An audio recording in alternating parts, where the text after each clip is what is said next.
Hi friends, நம்ம PVRs cooking சேனல்ல இன்னைக்கு மக்கா சோளத்தை வச்சு நம்ம தோசைக்கல் மசாலா வறுவல் செய்ய போறோம். அது எப்படி செய்யறதுன்னு பார்க்கலாம் வாங்க. இங்க பாருங்க, நான் 2 மக்கா சோளம் எடுத்துருக்கிறேன். இப்போ நல்லா இதை தோல் உளிச்சிட்டு இதுல இருக்கிற மக்கா சோளத்தை நல்லா உதிரி உதிரியே எடுத்துக்கலாங்க.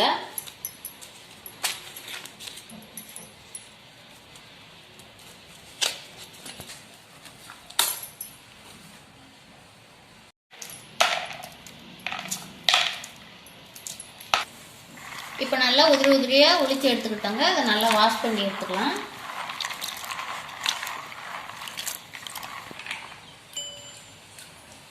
இப்போ நல்லா தண்ணி வடிகட்டி வேற பாத்திரத்துக்கு மாற்றிக்கலாம். இப்போ நல்லா சூப்பரான மக்கா சோளம் மசாலா வறுவல் எப்படி செய்யுதுன்னு பார்க்கலாம் வாங்க. அடுப்பை வச்சுக்கலாங்க.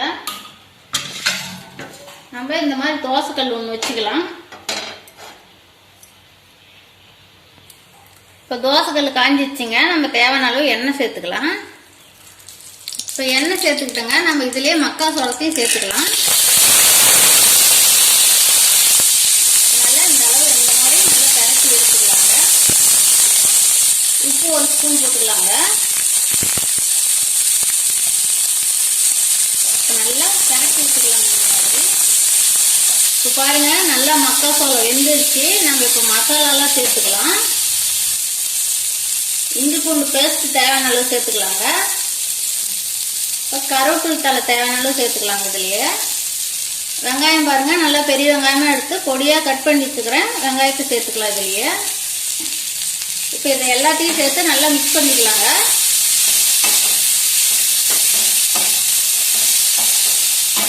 இந்த மாதிரி தோசைக்கல்ல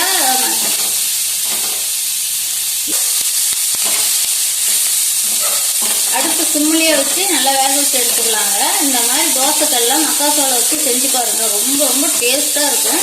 இப்போ நல்லா இஞ்சி பூண்டு பச்சை வாசனை போகிற அளவுக்கு வணங்கிடுச்சுங்க. நம்ம இப்போ மசாலா சேர்த்துக்கலாம். கரம் மசாலா 1 ஸ்பூன் சேர்த்துக்கலாங்க. மிளகாய் தூள் 1/2 ஸ்பூன் சேர்த்துக்கலாங்க.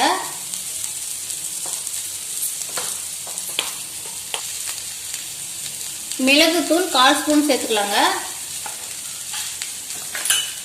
உப்பு காரம்லாம் இதுலேயே கரெக்டாக இருக்குதான்னு செக் பண்ணிக்கோங்க.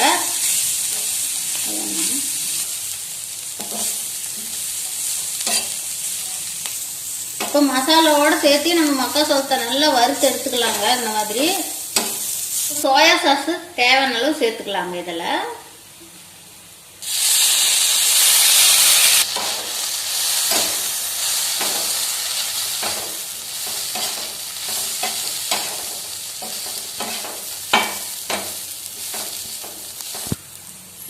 கொத்தமல்லி தழை தேவையான அளவு சேர்த்துக்கலாங்க.